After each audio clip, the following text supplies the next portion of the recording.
আসসালামু আলাইকুম। আপনারা দেখছে আবু হুজাইফা দি ইসলামিক চ্যানেল। অনুগ্রহ করে লাইক করুন, শেয়ার করুন এবং চ্যানেলটি সাবস্ক্রাইব। সবাইকে স্বাগত জানাচ্ছি আজকের এই দারুণ একটি সেশনে।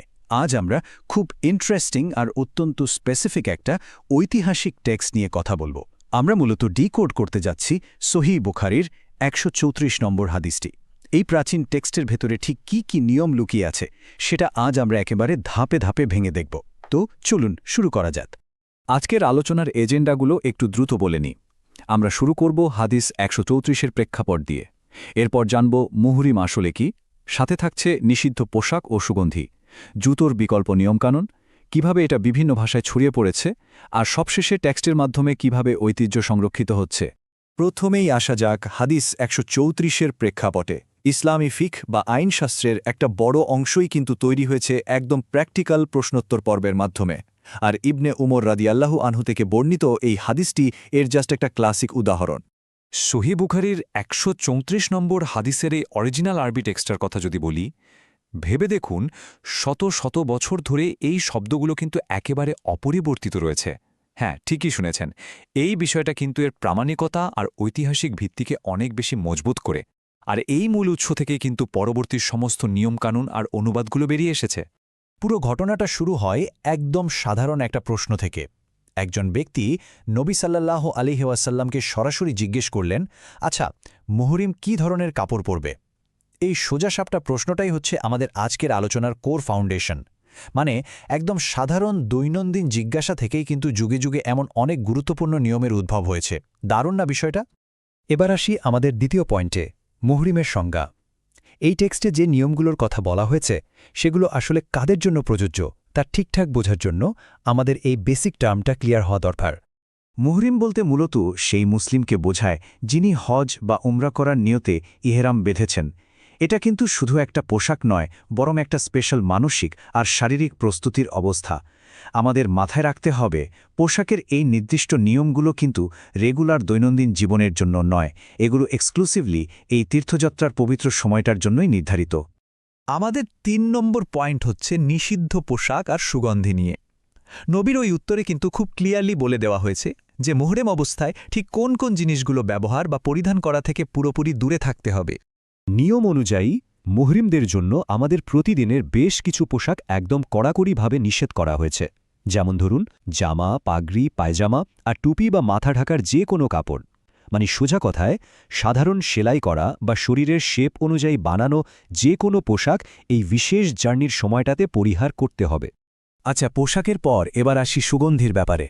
মূল টেক্সটে ওয়ার্ডস নামের একটা স্পেশাল শব্দ ব্যবহার করা হয়েছে, যেটা মূলত এক ধরনের সুগন্ধি বা পারফিউমকে বোঝায়। এই ঐতিহাসিক টার্মগুলো বোঝাটা আসলেই খুব জরুরি, কারণ এগুলো থেকে আমরা সেই প্রাচীনকালের ব্যবহৃত জিনিসপত্র সম্পর্কে একটা ক্লিয়ার আইডিয়া পেয়ে যাই।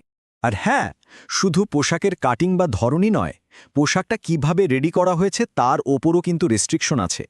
জাফরান বা ওই যে বললাম ওয়ার্ডস সুগন্ধি, এগুলো মাখানো বা রঙিন কোনো কাপড় পরা একেবারেই নিষিদ্ধ। এর মানে হলো তীর্থযাত্রার এই পুরো সময়টাতে যে কোনো ধরনের বাহ্যিক চাকচিক্য বা জৌলুস বাদ দিয়ে একদম সিম্পল আর অনাড়ম্বর একটা অবস্থায় থাকতে হয়। ৪ নম্বর সেকশনে আমরা দেখব পাদুকা বা জুতোর নিয়মকানুন। টেক্সটের এই পার্টটা প্রমাণ করে যে এটা শুধু কিছু কড়া নিয়মের লিস্ট না, বরং দারুণ বাস্তবসম্মত আর প্র্যাকটিক্যাল একটা গাইডলাইন। বিকল্প পাদুকা হিসেবে এখানে খুফের কথা বলা হয়েছে। খুফ জিনিসটা আসলে চামড়া বা একটু মোটা কাপড়ের তৈরি বিশেষ এক ধরনের মোজা। এর পরের নিয়মটা পুরোপুরি বোঝার জন্য আমাদের এই টার্মটা একটু মাথায় রাখতে হবে। আদর্শ পাদুকা হিসেবে কিন্তু সাধারণ চটি বা জুতো পরার কথাই বলা আছে।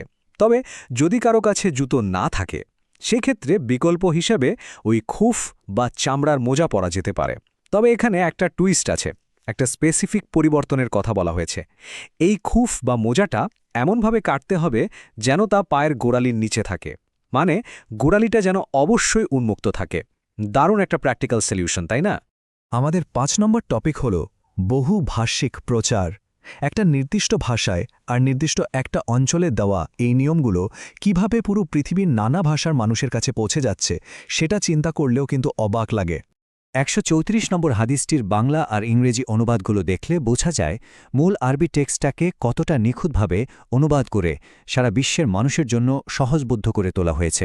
ভাষার এই বাধা পেরিয়ে এই ট্রান্সলেশনগুলোর কারণে কিন্তু আজ পৃথিবীর নানা প্রান্তের মানুষ ঠিক একই নিয়মগুলো জানতে পারছেন এবং নিজেদের জীবনে সেটা প্র্যাকটিস করতে পারছেন। এবার আসি আমাদের শেষ পয়েন্টে, ঐতিহ্য সংরক্ষণ। আজকের এই ডিজিটাল যুগে প্রামাণিকতা ধরে রাখার বিষয়টা। বর্তমানের ডিজিটাল প্ল্যাটফর্মগুলো এই প্রাচীন রিলিজিয়াস টেক্সটগুলোর অথেন্টিসিটি আর ট্র্যাডিশন বজায় রাখতে একদম গেম চেঞ্জারের মতো কাজ করছে। যেমন ধরুন hadisbd.com-এর মতো প্ল্যাটফর্মগুলোতে তাওহিদ পাবলিকেশনস থেকে নেওয়া এই হাদিসটিকেও সহি বা শতভাগ প্রামাণিক হিসেবে ভেরিফাই করে রাখা হয়েছে। এই ধরনের ডিজিটাল আর্কাইভগুলো শুধু যে ডেটা স্টোর করছে তা কিন্তু নয়, বরং তারা খুব কঠোরভাবে তথ্যের নির্ভুলতাটাও নিশ্চিত করছে। আর আমরা জানি যে কোনো ঐতিহাসিক শিক্ষার ক্ষেত্রে এই নির্ভুলতা কতটা জরুরি, রাইট? দেখতে দেখতে আমরা আজকের এই আলোচনার একেবারে শেষ পর্যায়ে চলে এসেছি। যাওয়ার আগে একটা প্রশ্ন রেখে যেতে চাই। শতাব্দীর পর শতাব্দী ধরে চলে আসা পোশাকের এই স্পেসিফিক বিধিনিষেধগুলো আজকের দিনেও তীর্থযাত্রীদের মধ্যে কিভাবে একটা অভিন্ন আর ঐক্যবদ্ধ অভিজ্ঞতার জন্ম দেয়। ভাবুন তো, বহু শতক আগের একটা প্রাচীন টেক্সট কিভাবে আজকের লাখো মানুষের সম্মিলিত আচরণকে এক সুতোয় বেঁধে রাখছে। এটা সত্যি অবাক করার মতো একটা বিষয়। এই ভাবনার খোরাকটাই আপনাদের জন্য রেখে গেলাম। আশা করি জ্ঞানচর্চা আর নতুন কিছু শেখার এই আগ্রহ এভাবেই অব্যাহত থাকবে। ভালো থাকবেন সবাই।